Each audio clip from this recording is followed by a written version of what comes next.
Hello guys, I welcome you all in my new video. In this video, what I have planned that I will share a topic that is important for the mains perspective, and I will try to collect data from various sources and try to put it in a page so that you can use it very handy. You can remember the facts, especially the data which you are required to write in mains answer, because without mentioning a fact or a data, your answer seems very obvious statement. So when you put a data or a report, so it makes your sentence very encouraging, very impressive. Start our discussion with a topic that is GS2 important topic, that is health, and I have written down this statements and information from the Yojana magazine, that is of June 2021, and the topic was sustainable health. Before jumping into the sustainable health, we have to look some data which are mentioned in the magazine itself. So just look at these, and you can use it at multiple places. Like you can use it in your essay, in your GS answers, in your mains, in your optionals. So first of all, non-communicable disease. As you know, non-communicable disease are the major cause of concern for so many countries, especially for the developing and middle income countries. So there is a data that non-communicable disease accounts 41 million deaths globally each year. That is a very big data, that 41 million deaths globally occurs because of non-communicable disease, and out of it 77% that occurred in only middle and low income countries. So this is the data, you can use it, that how non-communicable disease is creating a havoc for countries like middle and low income countries, and it is a big cause of concern for so many countries. Now there is also a term that is a very fancy term which you can use in your essay writing, like non-communicable disease are also called as disease of rich. Why it is called disease of rich? Because as you know, because of urbanization it leads to the fast paced life where there is no adequate concern to health. People are going before so many activities, so many curriculars, and there are so many health concerns. So this is the reason why non-communicable diseases are called as disease of rich. And if we know its background, then non-communicable disease are attributed to genetic factors. Now let's see some data about our India. What are the health scenario in our India? Per capita public expenditure in our India in nominal terms means without setting it for the inflation, it is 1657, less than Sri Lanka and Indonesia. This is very weak. This is very important data that you can mention, that how India is behind of Sri Lanka and Indonesia in per capita public expenditure. Next, as we know, there is so less numbers of doctors, because we have 7 doctors of 10,000 population, that is less than Malaysia, Philippines and Singapore. What is the doctors to population ratio? In urban area it is 1:1404, in rural in 1:11,000, and what is the WHO recommendation for the doctors to population ratio is 1:1000. So this is also an important data, that around 28% of the global suicides occur in India only. So we can mention it in so many angles, that how education is creating a pressure, how family creates a problem, a pressure, not a problem, a pressure on a student, and other related issues, that why a student commits a suicide. Because this data can represent that 28% of the global suicide occurs in India. So there are so many lack of understanding between children and their parents, and other factors are also important to take into consideration. Next topic is, what is the reason for this spread? If we talk about non-communicable diseases, then what are all those issues, what are all those reasons that is the major cause for this spread?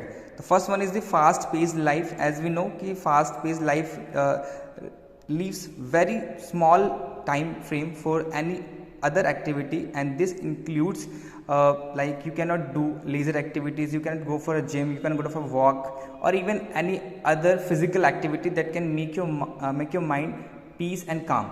So fast paced life basically create stress induced diseases. And next one is smoking. As we know कि tobacco is a major cause for the non-communicable disease, and tobacco in the form of chewing in the rural areas and the smoking in the urban areas in the form of smoking. So next one is the unhealthy food.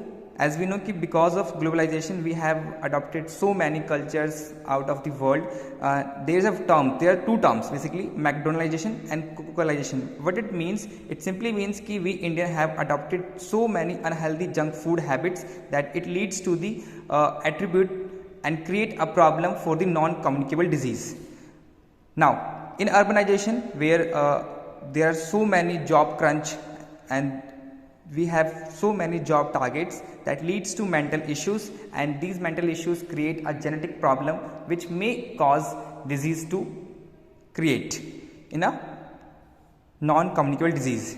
Next one is the insufficient physical activity. As we know that jobs are more oriented these days for the brain activity rather than the physical activity. There are less physical activity because you have to think so much, but without going here and there, because so many mental work are there like AI, etc., engineering, etc. You can take so many examples. Their brain are more important than your physical activity. And next is the pollution. As we know, pollution is a major cause for respiratory disease, and there are so many studies that may create a link between that respiratory disease may lead to cancer. And that is why these are the few points that you can mention that what are the reasons for the spread of non-communicable disease. Recently a study has been conducted by the journal Lancet, and that has found that 7% of the population of India has diabetes, with 10 to 15% of the population showing early signs of diabetes. So it is an also important data that you can mention in your introduction of the topic related to diabetes or health issues in India. The next one is, this study has also concluded that the states with high GDP have more prevalence of diabetes. So this is the anecdote. Anecdote simply means how you can relate two different topics, two different points in a single sentence, or can create a link between those two. So higher GDP leads to more prevalence of diabetes. It is, this study has concluded. And next one is, there are also an important data that incidence of diabetes increases in urban poor. What it means? It signifies that they have access to food increases. Their access to food has increased, but on the other hand, it also conclude that their access to food has increased, but the lack of better nutrition is there. That is why there is a more cases or more incidence of diabetes in the urban poor. On the other hand, there are decline of decline in the incidence of diabetes in the urban rich. That shows that they have adopted better food habits. So now next page. So there is a topic, health for all. You can use it to define so many international agreements and all that is happened for the health. First one is the Alma-Ata Declaration that happened in 1978, and this is for basically health जो है, अगर आपको define करना हो, health is a state of complete physical, mental and social well-being, and not merely the absence of disease or infirmity. So this is the definition you can use to define what is health as per the Alma-Ata Declaration. So UDHR Article 3 describes that right to life, liberty and security of person, and our Supreme Court, Honorable Supreme Court, has extended this right and also said that right to life includes the right to food and health also. Next one, we can use some global examples like Thailand. Thailand has universal health care from since 2002, and there are 77% of all hospital beds are in public hospitals. So this is very impressive because they have done so. The country Thailand has done an impressive work.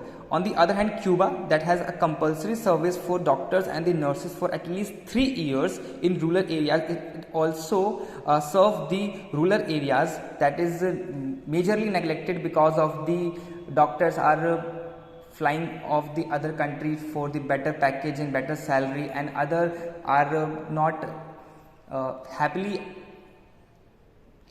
go to rural areas to serve rural people. So this is an impressive work by the Cuba. Now, what are the challenges in health sector in India? Low health expenditure, as we know, only few percentage of GDP are spent on the expenditure, that is lower than Bangladesh and Pakistan. Second is retreat of the state. As we know ki in recent time, states are more oriented towards the capitalist nature instead of welfare functions. So this is also a major cause, that is what is being as a challenge in health sector. Demand and supply mismatch, as we know, we have less qualified professionals, very few, and inadequate coverage of health insurance. As per 2019, life insurance penetration is only 2.82%. Non-life insurance coverage, that includes like health insurance, is only 0.94%. So you can understand it is lower than 1% even. So this is also a reason that why there are so many health challenges in our country. Malpractice by in medical professionals, like as we know in government, doctors are frequently absent because to attend their private clinics and the other more profitable avenues. So this is the reason why government doctors have more frequent absence in the hospitals. Out of pocket expenditure has increased because, as we know, there are so many burden on the lower people, and that is the reason why these people are most frequently slipped below the poverty lines. And this is all. This is your data that can you use in a health sector combinedly. Thank you so much. Please subscribe my channel. I will make such more videos, and will upload this document as well in the relevant section if you request me, and please subscribe it. Thank you so much.